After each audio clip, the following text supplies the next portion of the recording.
রাশিয়ার রাজধানী মস্কো থেকে প্রায় ৫,০০০ কিলোমিটার দূরে সাইবেরিয়ার বুকে অবস্থিত একটি গ্রাম। এই গ্রামটির নাম ইয়াকুটস্ক। পৃথিবীর সবচেয়ে ঠান্ডা বসতিগুলোর মধ্যে একটি হিসেবে ইয়াকুটস্ক বিখ্যাত। এখানে প্রায় ৯ মাস ধরে কনকনে শীতের রাজত্ব চলে।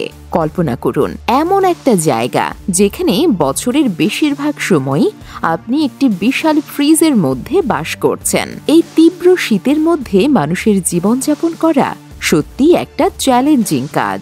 ইয়াকুটস্কের শীতকাল এতই কঠোর যে এখানকার মাটি সারা বছর জমে থাকে। ইয়াকুটস্কের প্রচণ্ড ঠান্ডা এখানকার মানুষের জীবনযাত্রাকে ব্যাপকভাবে প্রভাবিত করে। তীব্র শীতের কারণে এখানকার লোকেদের অনেক চ্যালেঞ্জ মোকাবেলা করতে হয়। সবচেয়ে বড় চ্যালেঞ্জ হলো যানবাহন চালানো।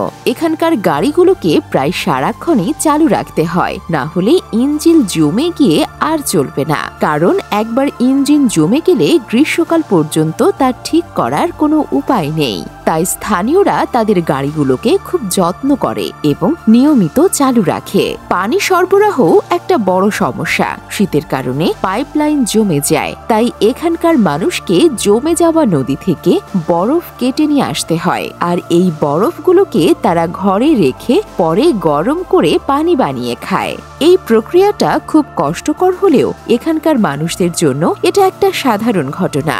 তীব্র শীতের এই পরিবেশে মানুষের বসবাসের জন্য বিভিন্ন ধরনের প্রযুক্তি এবং জীবনযাত্রার পদ্ধতি অবলম্বন করতে হয়। দীর্ঘ ও কঠোর শীতকালে জ্বালানি ও খাবারের প্রয়োজনীয়তা অনেক বেশি, তাই এখানকার মানুষ কাঠ ও পশুর চামড়া স্টক করে রাখে। কাঠ জ্বালানির কাজে ব্যবহৃত হয় এবং পশুর চামড়া গরম কাপড় তৈরিতে ব্যবহৃত হয়। এছাড়াও শীতকালে পশুদের খাবারের যোগান রাখাও খুবই জরুরি। এই সব প্রস্তুতির মাধ্যমে তারা কঠিন শীতকালেও তাদের জীবনযাত্রা চালিয়ে যেতে পারে। ইয়াকুটস্কের অর্থনীতির মূল চালিকা শক্তি হল সোনার খনি।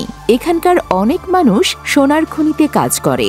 যদিও এই অঞ্চলে অন্যান্য ধরনের কাজের সুযোগ খুব বেশি নেই, তবুও সোনার খনি স্থানীয়দের জন্য একটি গুরুত্বপূর্ণ রোজগারের উৎস।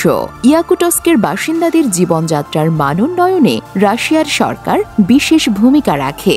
এই অঞ্চলের বাসিন্দাদের জন্য সরকার প্রতি মাসে একটি নির্দিষ্ট পরিমাণ প্রণোদনা মজুরি প্রদান করে। এই আর্থিক সহায়তা তাদের দৈনন্দিন জীবনযাত্রার ব্যয়বহুলতা কমাতে সাহায্য করে। এছাড়াও রাশিয়া একটি জ্বালানি সমৃদ্ধ দেশ হওয়ায় ইয়াকুটস্কের বাসিন্দাদের জন্য ডিজেল ও পেট্রোলের উপর বিশেষ ছাড় দেওয়া হয়। এই ছাড়ের ফলে স্থানীয়রা তাদের যানবাহন চালানোর খরচ অনেকটাই কমাতে পারে।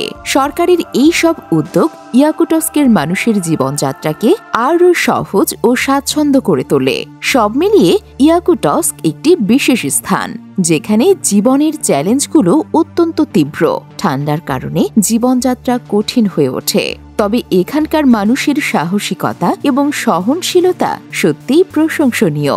স্থানীয় সরকারদের সহায়তা ও প্রণোদনা তাদের জীবনকে কিছুটা সহজ করে তোলে, যা এই কঠিন পরিবেশে বসবাসকারী মানুষদের জন্য একটি বড় সহায়ক হিসেবে কাজ করে। ইয়াকুটস্কের মানুষের জীবনযাত্রার দৃঢ়তা ও প্রতিরোধ ক্ষমতা তাদের এই চ্যালেঞ্জিং পরিবেশে বসবাসের জন্য অনুপ্রেরণা প্রদান করে।